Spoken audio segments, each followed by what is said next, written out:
دراز سے تشریف لائے ہوئے سنی بھائیوں، السلام علیکم ورحمۃ اللہ تعالی وبرکاتہ۔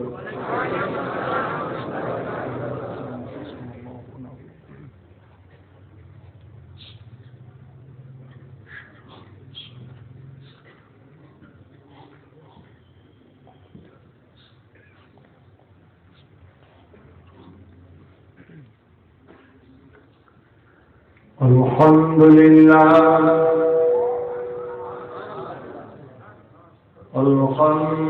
لله وكفى والصلاة والسلام على سيد المرسلين وجيد الأنبياء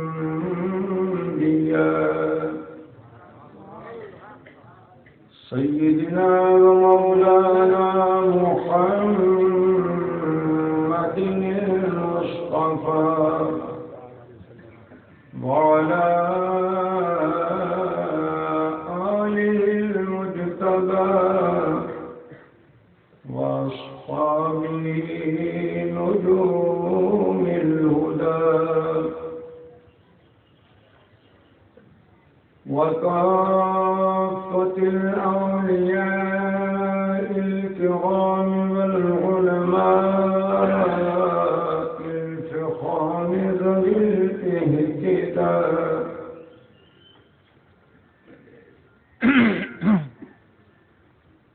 لا سيما قطب الأقطاب غوث الأغواث سيدنا ومولانا الغوث الأعظم الجيلاني غوث الغرام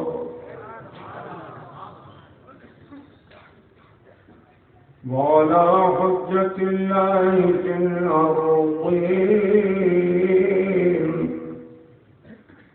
سيدنا ومولانا المجدد الأعظم الإمام أحمد رضا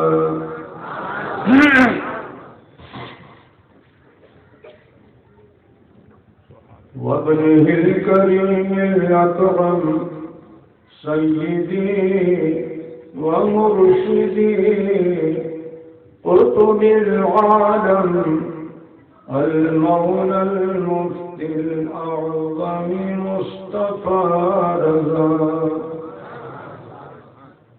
وعلينا معهم إلى يوم الجزاء أما بعد فأعوذ بالله من الشيطان الرجيم بسم الله الرحمن الرحيم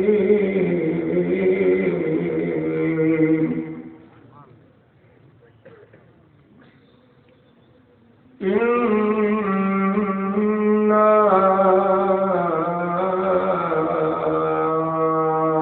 أرسلناك شاهدا ومبشرا ونذيرا لتؤمنوا بالله ورسوله وتعزروه وتوقروه وتسبحوه بكرة وأصيلا آمنت بالله صدق الله مولانا العلي العظيم ونحن على ذلك لمن الشاهدين والشاكرين والحمد لله رب العالمين.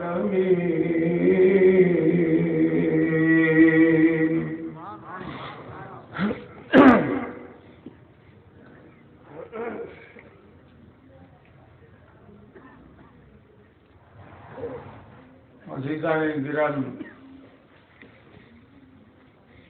ابھی آپ حضرات نے حضرت علامہ فخر الدین صاحب میرے عزیز کی تقریر سماعت فرمائی اور بہت قیمتی، بہت اچھی، صاف ستھری، دلوں میں گھر کرنے والی تقریر آپ نے سنی، اور اب تک آپ نے 12 جلسے کر لیے اور خطیب الاسلام حضرت مولانا شہریار صاحب اور دیگر علماء کرام کے بیانات آپ نے سنے، آپ کے دل میں ایمان قوت پا چکا ہوگا، اور میں بھی آپ حضرات کی خدمت میں حاضر ہوں۔ مولانا فخر الدین صاحب سے یہاں ملاقات ہوگی، پرسوں تو مہینے کے شہر میں تھے، کدھر گئے؟ ادھر تشریف لائیے نا، ٹیکا میں، پرسوں انہیں کے شہر میں تھے، شہر ناگپور۔ کچھ دیدار بھی ہوتا رہے، مجھ کو میں مول مول کے دیکھوں گا آپ کو، ورنہ اور آ گیا۔ پرسوں ناگپور میں تھے، رات لکھنؤ میں تھے، اب یہاں آ گئے۔ دیر آپ کو انتظار میں گزری، لیکن بھائی جو سفر کرتا ہے وہی جانتا ہے۔ صبح فجر کی نماز پڑھ کے اول وقت میں چلا ہوں اور اب پہنچ رہا ہوں۔ لکھنؤ سے فلائٹ لیٹ ہوئی دلی کی، تو دلی کی ہوگی، اب بتائیے ہمارا کیا قصور ہے؟ پھر دوسرا ٹکٹ بنوایا، انہیں کا کام تھا بنانا۔ اب یہاں آئے تو جو بیگ تھا، سامان تھا، وہ رہ گیا، ان کا کام تھا وہ کہ فلائٹ سے فلائٹ میں منتقل کرتے، اس میں بھی کچھ ٹائم لگا۔ بہرحال پھر بھی اللہ پاک نے ٹائم میں پہنچا دیا۔ وما توفیقی الا باللہ۔ آج کی تقریر میں ملا جی بھی نہیں کہوں گا،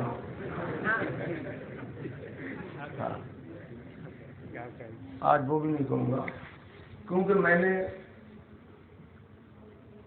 اب تک جو تقریریں کی ہیں ان میں آپریشن کیا ہے تو درد تو بہت ہوا ہوگا۔ اب میں آج مرہم رکھ دوں، کیا ہے؟ کیوں کہ وہ لوگ یہ بہکاتے ہیں کچھ سادہ ذہن کے لوگوں کو، دیکھیے یہ کہہ دیا وہ کہہ دیا، تو وہ قرآن و حدیث کو لوگ بھلا دیتے ہیں۔ یہ کہہ دیا وہ کہہ دیا، ملا جی کہہ دیا، ملا جی کہنے میں کوئی حرج تھوڑی تھا، ہے ہی تو کہہ دیا، کیا بات ہے؟ لیکن وہ بھی اگر ناگوار گزرے گا تو میں وہ بھی نہیں کہوں گا۔ آج ایک ایسے عقیدے کے تعلق سے میں آپ کی خدمت کی سعادت حاصل کروں گا جس پر بیانات بہت کم ہوتے ہیں، بہت کم۔ وہ ہے، اگرچہ عقیدہ ظنیہ ہے، لیکن اہل سنت کا عقیدہ ہے جس کا منکر گمراہ اور بددین ہے، وہ ہے عقیدہ حاضر و ناظر۔ کمزوری سے بولو گے؟ ہمارے آقا و مولا صلی اللہ تعالی علیہ وسلم حاضر و ناظر ہیں، یہ ہم اہل سنت کا عقیدہ ہے۔ اور وہ کہتے ہیں کہ حاضر و ناظر نہیں ہے۔ بولے اللہ حاضر و ناظر ہے اور رسول بھی حاضر و ناظر ہو جائیں تو شرک ہو جائے گا، اس لیے اللہ پاک حاضر و ناظر تو ہے اور رسول حاضر و ناظر نہیں ہے۔ لڑکے کیا کہتا ہے؟ رنگ میں بھنگ مت کرنا۔ اب بالکل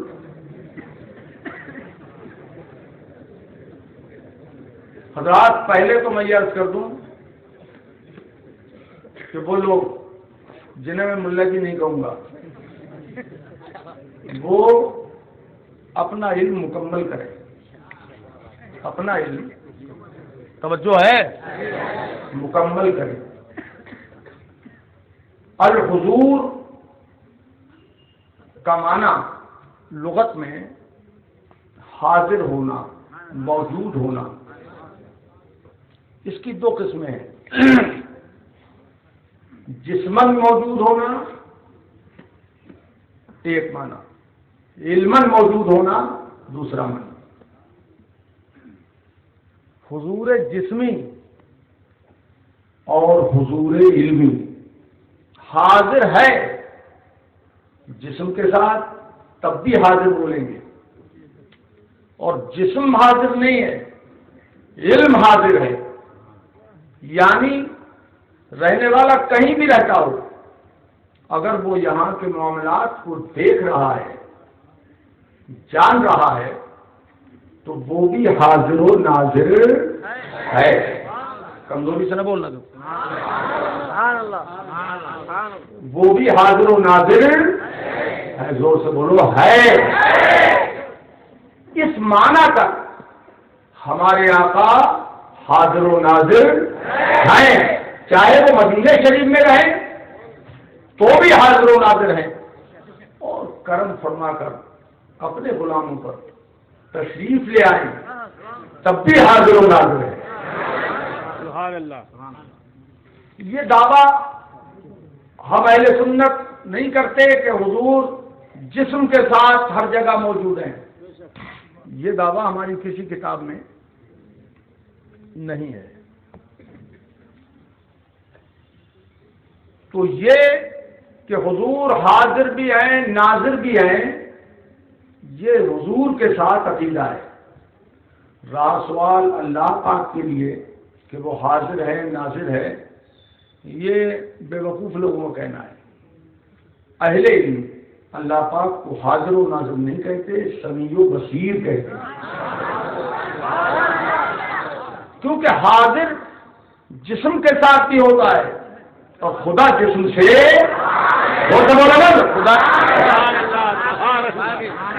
خدا جسم سے پاک ہے. النظر دیکھنا، اس کا اطلاق عموماً آنکھ سے دیکھنے پر ہوتا ہے. آنکھ کی پتلی سے یہ کالی پتلی نہیں ہوتی ہے، اس سے دیکھنے کو بولتے ہیں نظر. تو ناظر دیکھنے والا، تو آنکھ کی پتلی سے وہ دیکھے جس کے آنکھ ہو. اور ہمارا خدا جسم سے بھی پاک ہے اور آنکھ سے بھی پاک ہے. اس لیے حاضر و ناظر کا اطلاق ہم اہل سنت اللہ پاک کی ذات پاک پر نہیں کرتے. اسے سمیع جانتے ہیں، اسے بصیر جانتے ہیں اور مانتے ہیں. کیسے ہی ذرہ بے مقدار ہو، خدا اسے دیکھتا ہے. پیدا کرنے کے بعد بھی دیکھتا ہے اور پیدا کرنے سے پہلے بھی اس کو دیکھتا ہے. یہ اس کی شان ہے. اب سرکار کے لیے یہ کہنا کہ اگر حضور کو حاضر و ناظر مان لیا تو شرک ہو جائے گا، تو اس شرک کی ناک تو کٹ گئی. نہیں کٹی؟ بولو نہ یار، کٹ گئی. خدا کے لیے یہ لفظ نہیں بولتے اور نبی کے لیے بولتے ہیں، تو جل کٹ گئی شرک کی کہ نہیں کٹی؟ بولو نا. اب میں ایسی بات دکھا دوں آپ کو کہ خدا کے لیے بھی بولتے ہیں اور انسان کے لیے بھی بولتے ہیں، پھر بھی شرک نہیں ہوتا. بولو اللہ پاک سمیع و بصیر ہے کہ نہیں؟ انہ هو السمیع البصیر.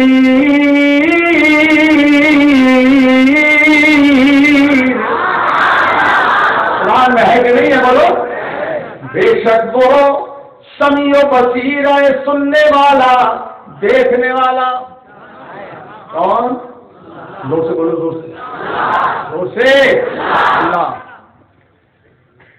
قرآن پاک ہی میں اللہ پاک نے فرمایا فَجَعَلْنَاهُ سَمِيعًا بصيرا.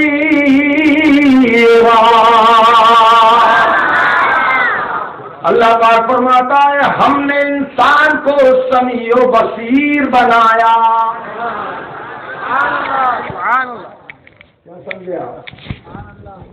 سمیع و بصیر یہ خدا کی بھی صفت، اور اسی قرآن میں خدا نے اپنے بندے کی بھی صفت قرار دی کہ بندہ بھی سمیع و بصیر ہے. اب بتائیے شرک ہوا کہ نہیں ہوا؟ اگر کہیں کہ شرک نہیں ہوا تو کیوں نہیں ہوا؟ یہ ہمارا سوال ہے. کیوں بھائی؟ جب خدا بھی سمیع و بصیر اور بندہ بھی سمیع و بصیر تو شرک ہوا یا نہیں؟ سوال یاد کرو، کر کے دیکھ لینا ان سے. وہ نہیں کہوں گا، کر کے دیکھ لینا سوال، اور چہرہ دیکھتے رہنا. ایک رنگ آئے گا ایک جائے گا. ہاں دیکھتے رہنا. بولیے صاحب اب شرک ہوا کہ نہیں؟ خدا بھی سمیع بندہ بھی سمیع، خدا بھی بصیر بندہ بھی بصیر، سمیع و بصیر خدا بھی اور سمیع و بصیر بندہ بھی، تو شرک کیوں نہیں ہوا؟ اگر ہوا تو اس کا مطلب یہ ہے کہ بندے کو بہرا مانو، گونگا مانو، اندھا مانو، تبھی تو شرک نہیں ہوگا. خدا تو سننے والا دیکھنے والا ہے اور بندہ اندھا ہے بہرا ہے، تب شرک نہیں ہوگا. لیکن کیا دنیا میں ہندو ہو مسلم ہو سکھ ہو عیسائی ہو یہودی ہو سعودی ہو کیا بندوں کو اندھا مانتے ہیں؟ ارے کسی اور کو نہ مانے، اپنے ہی کو مان لے.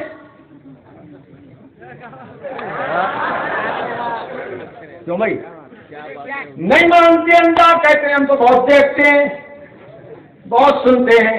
تو تم بھی سنتے ہو، خدا بھی سنتا ہے، تم بھی سمیع و بصیر، خدا تو ہے ہی سمیع و بصیر، پھر شرک کیوں نہیں ہوا؟ کیوں نہیں ہوا شرک؟ تو یہی کہیں گے کہ خدا خود بذات خود بذات بغیر کسی کی عطا کے ہمیشہ سے ہمیشہ تک سننے والا ہے، دیکھنے والا ہے، اور بندہ جو سنتا دیکھتا ہے خدا کی عطا سے. تو شرک کی ناک یہاں کٹ گئی. تو جب خدا کی عطا سے بندہ سمیع و بصیر ہو سکتا ہے، چاہے وہ ہندو ہو یا مسلمان، تو خدا کی عطا سے مصطفیٰ حاضر و ناظر کیوں نہیں ہو سکتا؟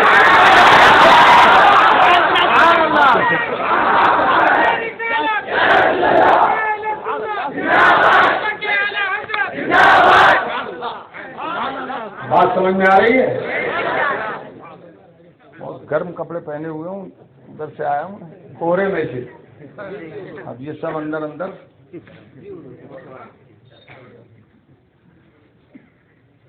میرے عزیزوں، یہ تو میں نے ایک سمجھانے کے لیے بات کی. اور کوئی آدمی جو آج پہلی بار میری تقریر سننے کے لیے آیا ہو وہ پوری تقریر سنے.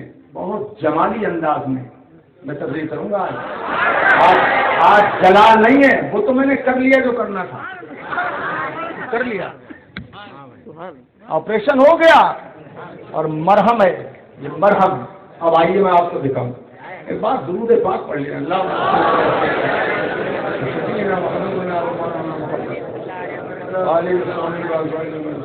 ٹوپی نہیں تمہارے پاس؟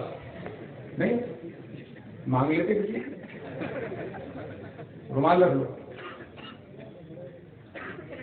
ماشاء اللہ کا حد نظر مجمع ہے. یہ میرے عزیزوں اب میں تقریر شروع کر رہا ہوں. اللہ پاک جل مجدہ قرآن پاک میں فرماتا ہے اِنَّا أَرْسَلْنَاكَ شَاهِدًا. اے ہمارے پیارے حبیب، اللہ پاک فرماتا ہے بے شک ہم نے تمہیں بھیجا حاضر و ناظر، حاضر و ناظر، مسئلہ یہی حل ہو گیا۔ جب خدا فرما رہا ہے تو پھر ماننے میں کیا ہے؟ اچھا ایک بات مجھے یاد آئی، میں وہ بھی عرض کروں تاکہ تقریب فہم میں آسانی ہو۔ جبریل امین اللہ پاک کے حبیب صلی اللہ تعالی علیہ وسلم کی بارگاہ میں حاضر ہوئے، اور اس حدیث کے راوی سیدنا امیر المومنین عمر فاروق اعظم رضی اللہ تعالیٰ عنہ وہ حاضر ہوئے۔ حدیث لمبی ہے، اسے حدیث جبریل بولتے ہیں۔ سوال کرنے لگے حضور کی بارگاہ میں، سب آگے پیچھے چھوڑ کے میں عرض کر رہا ہوں مختصر۔ سوال کرنے لگے، پہلا سوال کیا، یا رسول اللہ اخبرنی عن الایمان،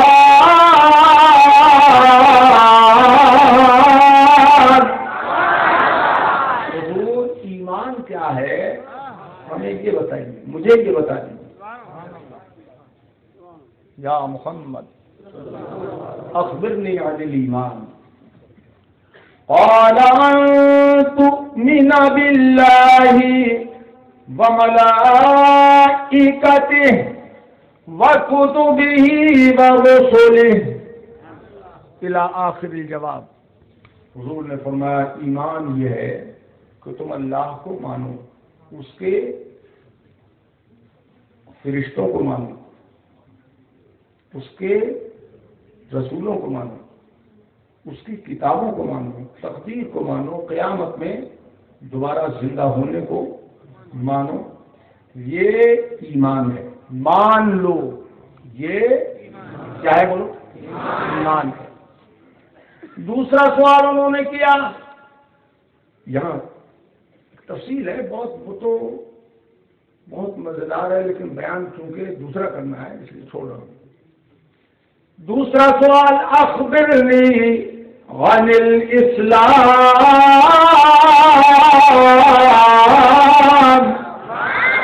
حضور مجھے اسلام بتائیے کیا ہے؟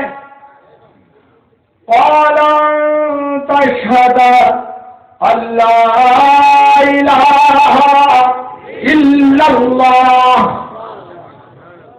وان محمد رسول اللہ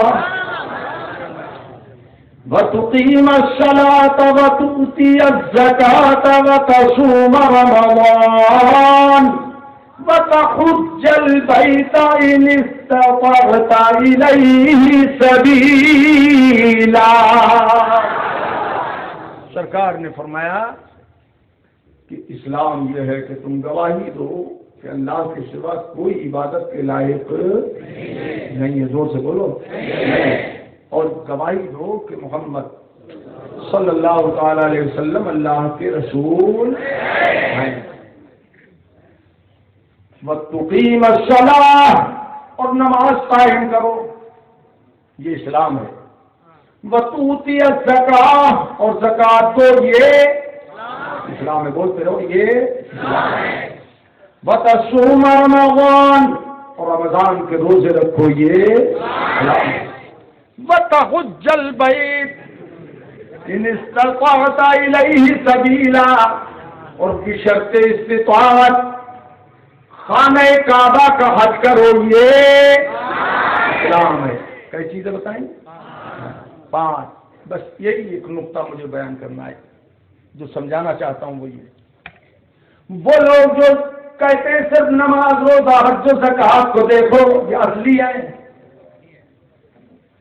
اور باقی اور کسی کو مت دیکھو وہ وصلی ہے، تو میں کہتا ہوں جناب اس نقطے کو یہاں سمجھو۔ جبریل نے پوچھ لیا پہلے ایمان کیا ہے، حضور نے ایک سوال کا جواب وہ پورا دے دیا، دوسری بات پوچھی اسلام کیا ہے، یعنی اب سوال عمل کے تعلق سے تھا، اب سوال عمل کے تعلق سے تھا کہ آپ نے اس درخت کی جڑ بتا دی، اب پھول پتیاں بھی تو بتائیے، تو وہ پھول پتیوں کے تعلق سے سوال تھا، فرائض اسلام کیا ہے؟ تب میرے مصطفیٰ نے نماز، روزہ، حج و زکوٰۃ کا بیان فرمایا کہ یہ اسلام ہے۔ مگر میں حیران رہ گیا سرور کونین کے اس جواب پر کہ یہ نماز، روزہ، حج و زکوٰۃ کے بارے میں پوچھا گیا، مگر اس سے پہلے بھی حضور نے کلمہ شہادت بتایا کہ شہادت دو کہ اللہ کے سوا کوئی عبادت کے لائق نہیں ہے، اور شہادت دو کہ مصطفیٰ اللہ کے رسول ہے۔ یہ کیوں بتایا سرکار نے جبریل کو؟ مطلب یہ ہے عمل کوئی کیوں نہ ہو، عمل کتنا ہی عمدہ سے عمدہ کیوں نہ ہو، عمل کے کیسا ہی فرض سے اہم فرض کیوں نہ ہو، مگر وہ شہادت خدا و رسول کے بغیر بیکار ہے، اس کی کوئی گنتی نہیں ہے۔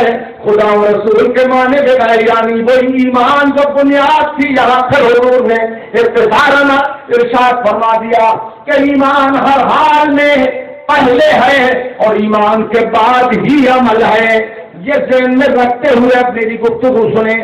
مصطفیٰ کو حاضر و ناظر ماننا یہ عقیدہ اہل سنت ہے، جو نہ مانے وہ گمراہ اور بددین ہے۔ اب دلائل کیا ہے حضور کے حاضر و ناظر ہونے کے؟ اب سنیے، اللہ پاک فرماتا ہے بے شک ہم نے تمہیں بھیجا اے محبوب حاضر و ناظر، تو مسئلہ اسی سے حل ہو گیا۔ لیکن وہ کہیں گے شاہدن کا معنی حاضر و ناظر نہیں ہے۔ ہم نے کہا پھر وہ کیا ہے؟ بولے شاہد کا معنی ہے گواہ۔ کہاں سے معنی شاہد؟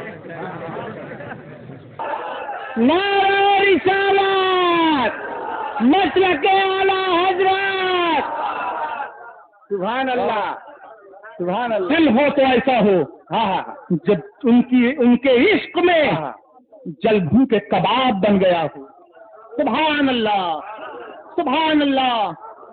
جو دل عشق رسول کی بھٹی میں جل کے کباب ہو گیا ہو، غور کیجئے اس دل کی عظمت کیا ہوگی، سبحان اللہ، اس دل کی شان کیا ہوگی، اور اس دل کی آتش عشق کیا ہوگی۔ اب ایسے دل کی طرف اگر کوئی نفرت کی آنکھ اٹھائے گا، مجھے بتائیے کیا وہ آنکھ سلامت رہ جائے گی؟ نہیں۔ بولو نہیں۔ ایسے دل کی طرف اگر نفرت و حقارت کی نگاہ کسی نے کی تو وہ آنکھ سلامت نہیں رہے گی، بے شک۔ اس لیے کہ اعلیٰ حضرت کا اور مفتی اعظم کا اپنا وجود کچھ نہیں تھا، وہ عشق رسول میں ایسے وابستہ ہو گئے تھے کہ انہوں نے اپنا وجود کھو دیا تھا۔ سبحان اللہ۔ کی جنگ اعلیٰ حضرت سے نہیں ہے، اس کی جنگ غوث اعظم سے، سبحان اللہ۔ اس کی جنگ سرکار بغداد سے ہے، اس کی جنگ خدا سے ہے۔ من عاد علی ولی فقد آذنتہ بالحرب، رب نے فرمایا تو میرے ولی سے جنگ کرے میں اسے اعلان جنگ دیتا ہوں۔ سبحان اللہ سبحان اللہ سبحان اللہ سبحان اللہ۔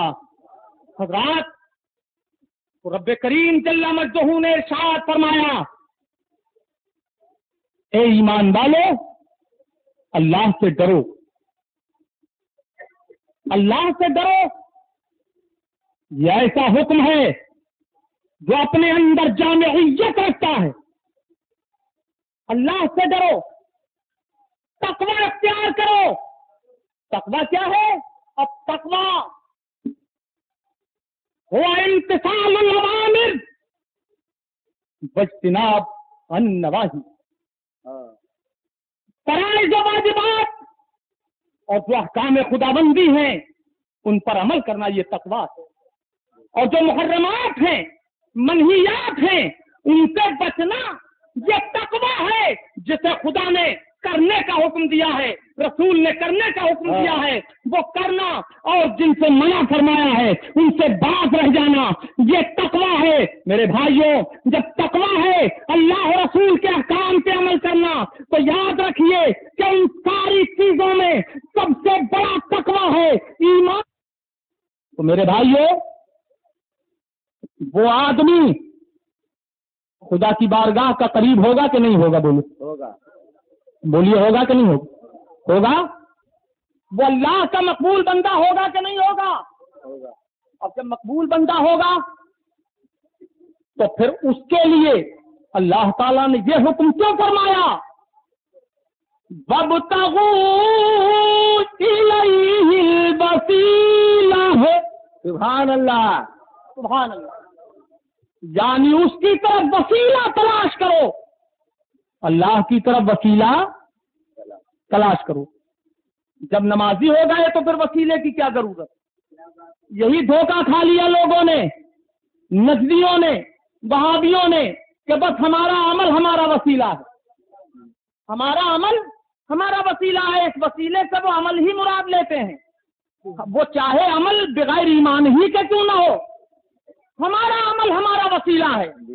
تو وسیلہ عمل ہے ضرور بے شک، مگر نماز وہی نماز وسیلہ ہے کہ جو نماز قبول ہو. سچ ہے. جو نماز سچ ہے. مقبول ہو. زکات بھی وسیلہ ہے مگر وہی جو مقبول ہے. روزہ بھی وسیلہ ہے مگر وہ جو مقبول ہو. حج بھی وسیلہ ہے مگر وہی جو مقبول ہو. اب حج و زکات کی مقبولیت کے لیے تمہارے پاس ضمانت کیا ہے کوئی ایسی صنعت تمہارے پاس کہ تمہارے لیے یہ روشن ہو گیا ہو کہ ہماری نماز قبول ہے، یہی ہمارے لیے کافی ہے، ہمارا روزہ قبول ہے، یہی ہمارے لیے کافی ہے؟ نہیں، ایسی کوئی صنعت کوئی نہیں دکھا سکتا. اسی لیے رب کریم جل جلالہ نے ارشاد فرمایا، اے ایمان والو تقوی اختیار کرو، عوامر کی پابندی کرو، نواہی سے بچو اور اس کی طرف وسیلہ تلاش کرو. یعنی جو اللہ کے محبوب بندے ہیں، مصطفیٰ جان رحمت ہیں، ان کو وسیلہ بناؤ، اولیاء اللہ کو وسیلہ بناؤ، انبیاء کرام کو وسیلہ بناؤ، اور ان کے وسیلے سے جب تم دعا کرو گے تو تمہاری نماز بھی قبول ہو جائے گی، روزہ بھی قبول ہو جائے گا، حج بھی قبول ہو جائے گا، زکات بھی قبول ہو جائے گی. تو یہ نماز، روزہ، حج و زکات سب تمہارے لیے وسیلہ ہو جائیں گے. اور اگر وسیلہ نہیں تم بناؤ گے اور بغیر وسیلے ہی خدا تک پہنچنا چاہو گے تو یاد رکھو کبھی ہرگز نہیں پہنچ سکتے.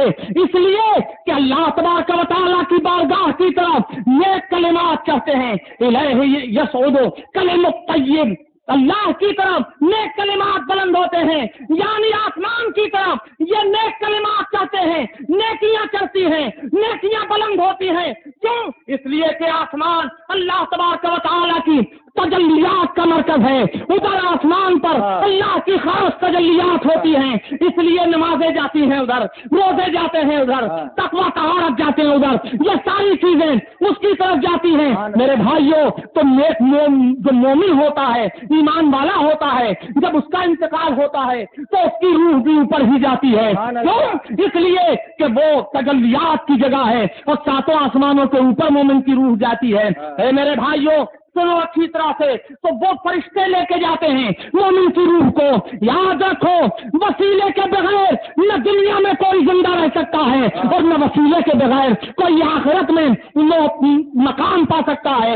اس لیے کہ اللہ تبارک و تعالیٰ کی بارگاہ کے اندر جانا جیسی طرح سے سمجھیے کہ جیسے کوئی آدمی چھت کے اوپر جانا چاہے تو سیڑھی کے بغیر نہیں جا سکتا، زینے کے بغیر نہیں جا سکتا. یا جا سکتا ہے؟ بولو ذرا، بولیے بولیے.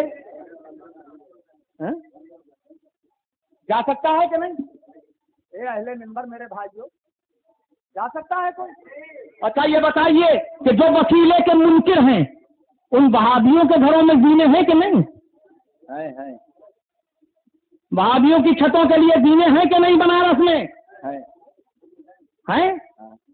تو چھت پہ جانے کے لیے وسیلے کی ضرورت ہے، زینے کی ضرورت ہے. اس لیے کہ بلندی کی طرف آدمی چھلانگ لگا کے نہیں جا سکتا، چھت کے اوپر ڈائریکٹ نہیں جا سکتا. لیکن چھت کے اوپر سے اگر کوئی نیچے آنا چاہے تو چھلانگ لگا کے آ سکتا ہے. یہ الگ بات ہے کہ ہڈی گڈی برابر ہو جائے، ہڈیاں چکنا چور ہو جائیں وہ اور بات ہے، مگر آ سکتا ہے، نیچے آ سکتا ہے.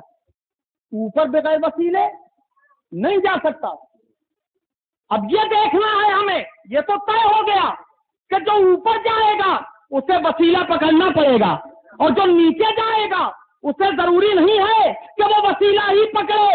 اب دیکھنا یہ ہے کہ اوپر کیا ہے نیچے کیا ہے۔ میرے بھائیوں، ساتوں آسمانوں کے اوپر جنت ہے اور ساتوں زمینوں کے نیچے جہنم ہے، تو جسے جنت میں جانا ہے وہ وسیلہ پکڑے گا، اور جسے جہنم ہی میں جانا ہے اسے وسیلے کی کیا ضرورت ہے؟ وہ تو نعرہ تکبیر، نعرہ رسالت، سبحان اللہ۔ انہوں نے خود ہی فیصلہ کر لیا ہے اپنا کہ ہمیں ڈائریکٹ جانا ہے، تو ڈائریکٹ جہاں جا سکتے ہو وہیں تو جاؤ گے۔ مل نہیں سکتا خدا ان کا وسیلہ چھوڑ کر۔ واہ سبحان اللہ، بولو میرے بھائیوں، زندہ دلی سے بولو یار، اور سب سے بولیے سبحان اللہ، سبحان اللہ۔ مل نہیں سکتا خدا ان کا وسیلہ چھوڑ کر، غیر ممکن ہے کہ چاہیے، غیر ممکن ہے کہ چاہیے چھت پہ جینا چھوڑ کر۔ سبحان اللہ، سبحان اللہ۔ ہاں حضرات، اسی لیے میرے پیر و مرشد قطب عالم سرکار مفتی اعظم علیہ الرحمت والرضوان ارشاد فرماتے ہیں، ولی اللہ تعالیٰ عنہ، وصل مولا چاہتے ہو تو وسیلہ ڈھونڈ لو۔ سبحان اللہ، سبحان اللہ۔ وصل مولا چاہتے ہو تو وسیلہ ڈھونڈ لو، بے وسیلہ نجدیو، بے وسیلہ نجدیو، ہرگز خدا ملتا نہیں۔ نعرہ تکبیر، نعرہ رسالت، فیضان اعلی حضرت، سبحان اللہ، سبحان اللہ۔ ہاں حضرات، تو جسے نیچے جانا ہے ساتوں جہنم، ساتوں زمینوں کے نیچے، ساتوں جہنم میں کسی طبقے میں جانا ہو تو اسے وسیلے کی کوئی ضرورت نہیں، لیکن جسے جنت میں جانا ہے اسے تو وسیلہ ماننا ہی پڑے گا، اس کو وسیلہ پکڑنا ہی پڑے گا۔ اور حضرات، یہ نجدی اور وہابی، ان کا عقیدہ کیا ہے؟ ابھی ایک میرے پاس ثبوت موجود ہے اس وقت بھی الحمدللہ۔ شیخ عبد القادر پاکیانی لبنانی، جو منار الہدا ماہنامہ لبنان سے نکالتے ہیں، ان لوگوں کی وہابیوں سے بڑی جنگ چھڑی ہوئی ہے، اور عرب ممالک میں وہ رسالہ بہت سی جگہ جاتا ہے، بلکہ پوری دنیا میں وہ رسالہ پڑھا جاتا ہے، شائقین عربی جاننے والے لوگ اس کو منگا کے پڑھتے ہیں۔ ابھی میری ملاقات ان سے کالی کٹ میں ہوئی، وہ حضرت بڑی خوشی کی بات یہ ہے کہ لبنان کے رہنے والے ہیں اور شارح بخاری حضرت علامہ مفتی شریف الحق صاحب قبلہ کے مرید ہیں۔ ہاں ماشاء اللہ، سبحان اللہ۔ تو انہوں نے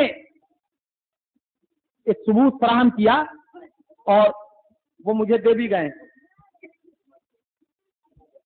کہ ان نجدیوں کا عقیدہ یہ ہے کہ ابو لہب اور ابو جہل، یہ اتنے نام مشہور ہیں، سب جانتے ہیں، پہچانتے ہیں، سب سے بڑے دشمن یہی دونوں تھے سرکار کے۔ تو ان نجدیوں کا عقیدہ یہ ہے، وہابیوں کا، کہ ابو لہب مومن تھا۔ کیسا مومن؟ اس نے لکھا ہے کہ وہ مسلمان کے جو وسیلہ اللہ کی بارگاہ میں کسی کو وسیلہ بناتے ہیں، جو توسل کے قائل ہیں، ان مسلمانوں سے ابو لہب زیادہ بڑا مومن تھا۔ ذرا غور کیجئے، معاذ اللہ بولو، معاذ اللہ۔ ارے یار سبحان اللہ تو زور سے بولتے ہیں، معاذ اللہ بھی تو بولو، یہ موقع معاذ اللہ کا ہے، زور سے بولو معاذ اللہ۔ اہل علم حضرات بھی ذرا زور سے بولتے ہیں معاذ اللہ۔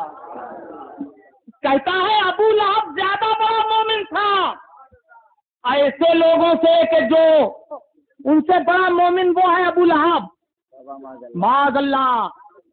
تو میں نے جب عبد القادر پاکیانی نے یہ بات تقریر میں کہی، اور وہ اپنے ساتھ جو شہادت لے کے آئے تھے وہ بھی تھی موجود، تو ان کے بعد میری تقریر تھی۔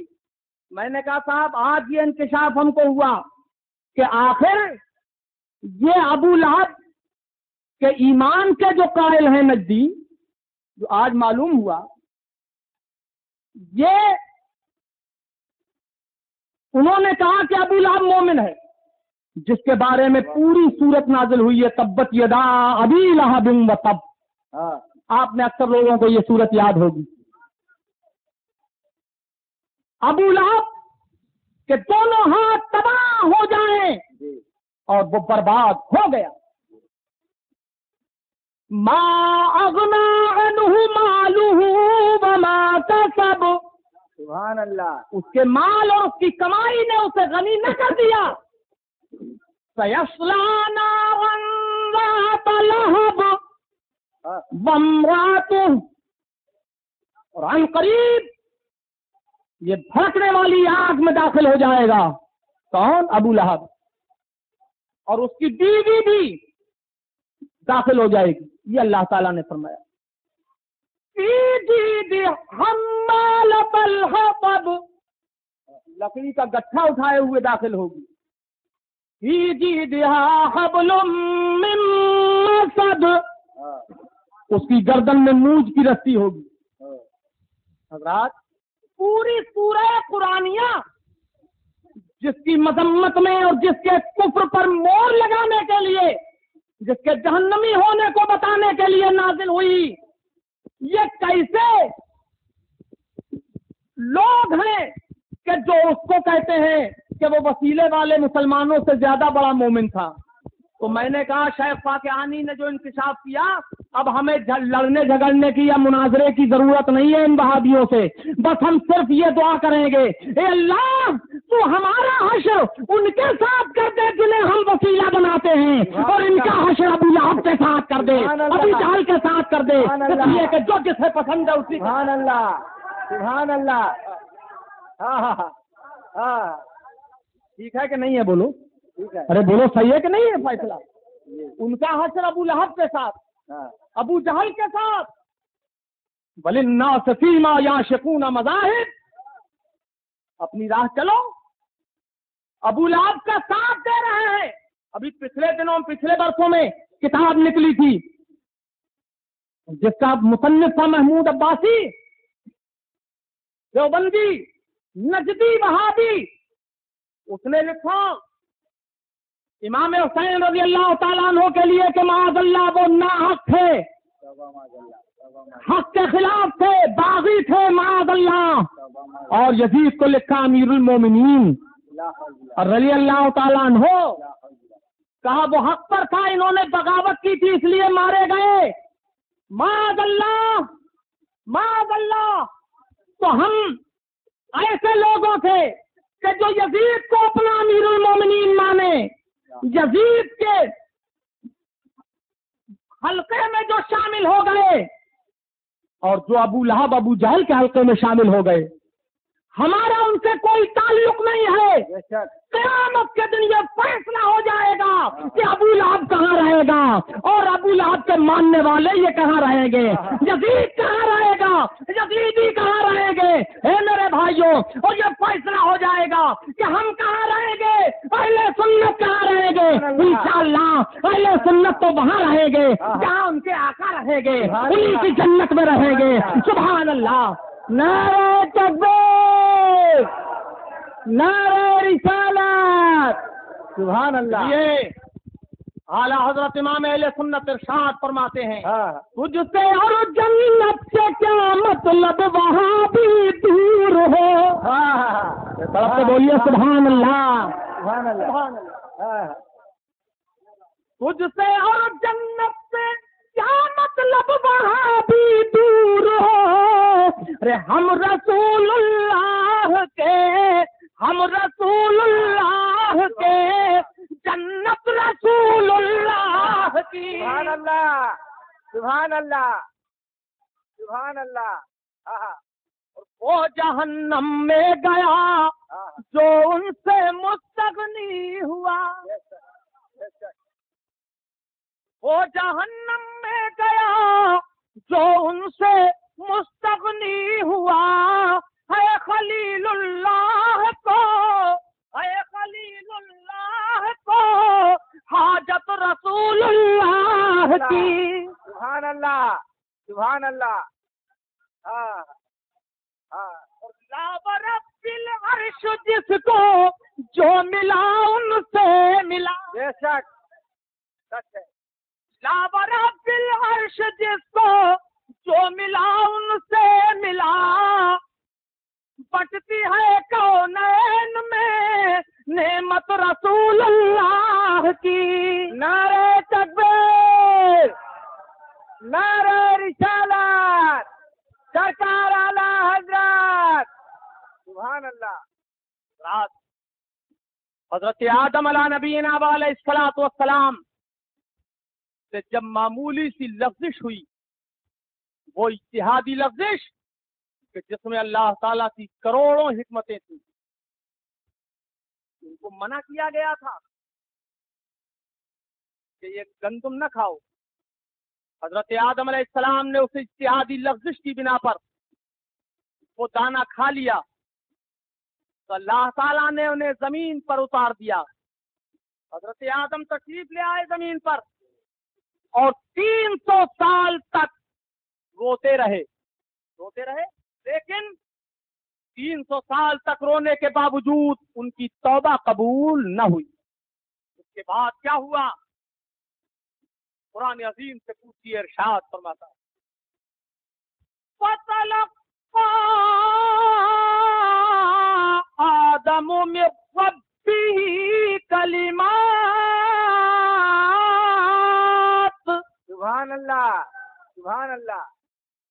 کنجوسی نہ کرو میرے بھائیو، کنجوسی کر رہے ہو آپ، زور سے بولو سبحان اللہ۔ آدم علیہ السلام نے اپنے رب کی جانب سے کچھ کلمات پائے، اپنے دل میں کچھ کلمات پائے تو توبہ کی۔ فَتَابَ عَلَيْهِ، تو اللہ تعالیٰ نے ان کی توبہ قبول فرمائی۔ سبحان اللہ، سبحان اللہ۔ حضرات رب کریم فرماتا ہے کہ اللہ نے ان کی توبہ قبول فرمائی۔ انہ هو التواب الرحیم۔ سبحان اللہ، سبحان بے اللہ۔ شک وہ بہت توبہ قبول فرمانے والا، رحم فرمانے والا ہے۔ وہ تواب الرحیم تو وہ ہے ہی۔ جب اس نے توبہ قبول فرمائی جب بھی تواب تھا، اور جب نہیں فرمائی تھی توبہ قبول تب بھی وہ تواب تھا، آج بھی وہ تواب ہے، ہمیشہ سے ہے، ہمیشہ تواب رہے گا۔ لیکن وہ فرماتا ہے تواب ہوں میں، رحیم ہوں میں، تو 300-350 سال تک روتے رہے تو توبہ قبول کیوں نہ فرمائی؟ اس سلسلے میں ایک حدیث پاک ملاحظہ فرمائی، حضرت امیر المومنین عمر فاروق اعظم رضی اللہ تعالیٰ عنہ سے روایت ہے، لما اقترف آدم الخطیئہ سبحان اللہ، سبحان اللہ۔ قال یا رب انی اسألک بحق محمد لما غفرت لی۔ سبحان اللہ۔ آدم علیہ السلام سے وہ لفظش، معمولی سی اجتہادی لفظش سرزد ہوئی، اور یہ رونے کا زمانہ جب گزرا تو انہوں نے جو کلمات اپنے دل میں پائے تھے وہ ادا کیے۔ کیا کلمات تھے وہ؟ کہا یا رب، اے میرے پروردگار، میں تجھ سے تیرے حبیب کے نام کا وسیلہ دے کر سوال کرتا ہوں کہ تو مجھے اپنے پیارے کے صدقے میں معاف فرما دے۔ سبحان اللہ، بولو سبحان محبت سے اللہ، سبحان اللہ۔ سبحان اللہ۔ سبحان اللہ۔ اپنے پیارے کے صدقے میں مجھے معاف فرما دے۔ اب سنیے، یہ وسیلہ جب انہوں نے پیش کیا رب کی بارگاہ میں. مولانا یعقوب صاحب غور فرما رہے ہیں آپ. رب کریم نے یہ نہیں فرمایا کہ آدم میں نے تمہاری توبہ قبول کر لی, تم نے میرے حبیب کا نام کا وسیلہ دیا, توبہ قبول کر لی, یہ نہیں فرمایا.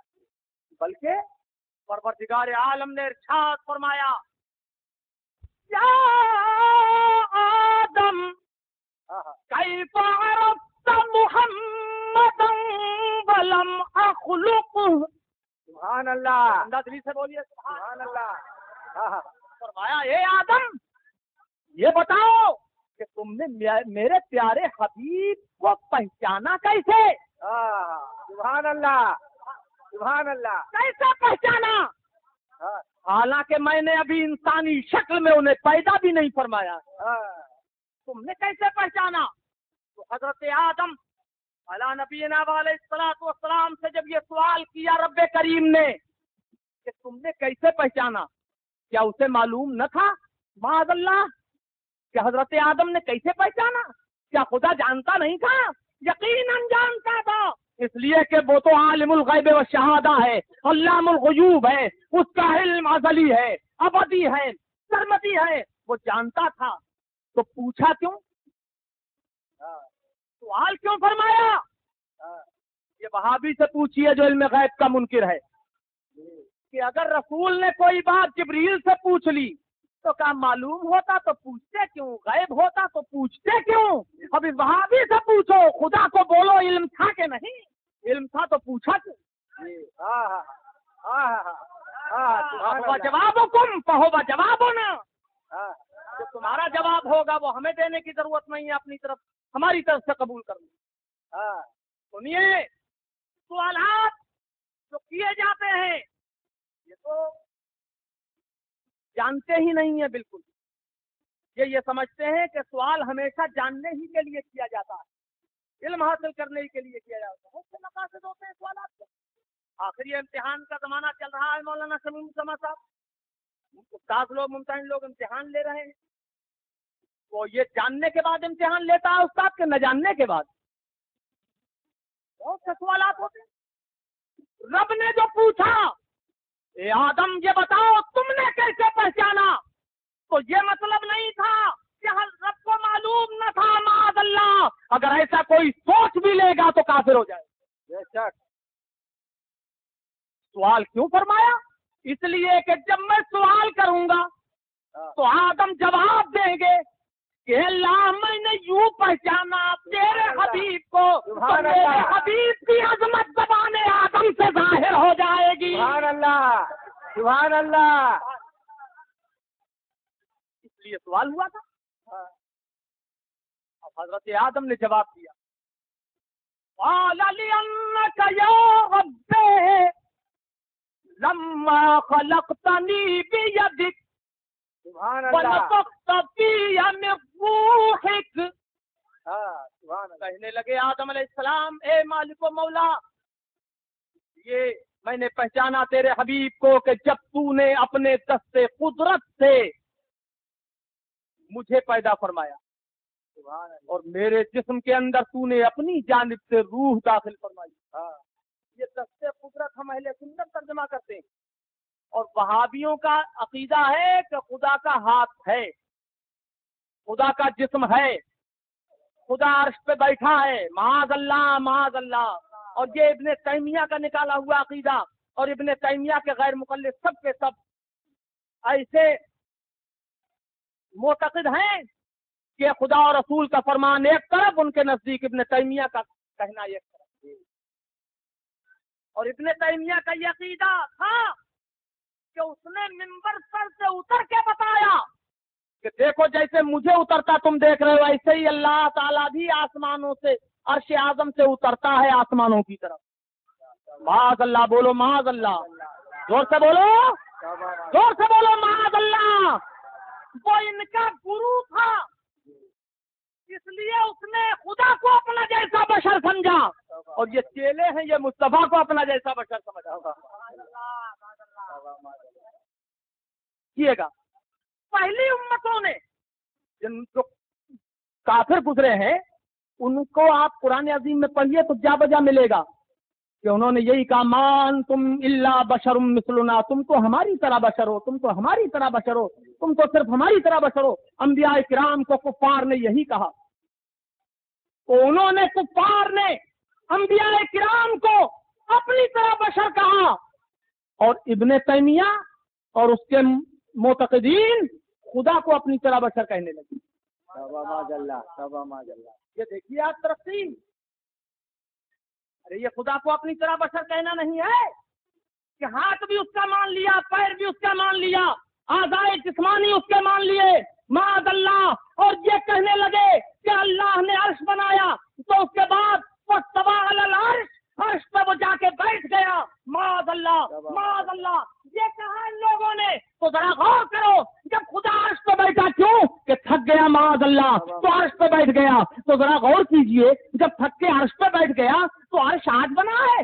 ساری کائنات میں سرکار کے نور کے بعد عرش اعظم پیدا ہوا، تو عرش اعظم جب بنا ہے تو اس وقت سے خدا بیٹھے بیٹھے کیا نہیں تھکا ہوگا؟ جب بنانے میں 6 دن اور 4 دن کے اندر یا 6-7 دن کے اندر زمین و آسمان بنانے میں وہ تھک گیا معاذ اللہ، تو بیٹھے بیٹھے نہیں تھکے گا؟ کیسے کو خدا مان لیا ان لوگوں نے؟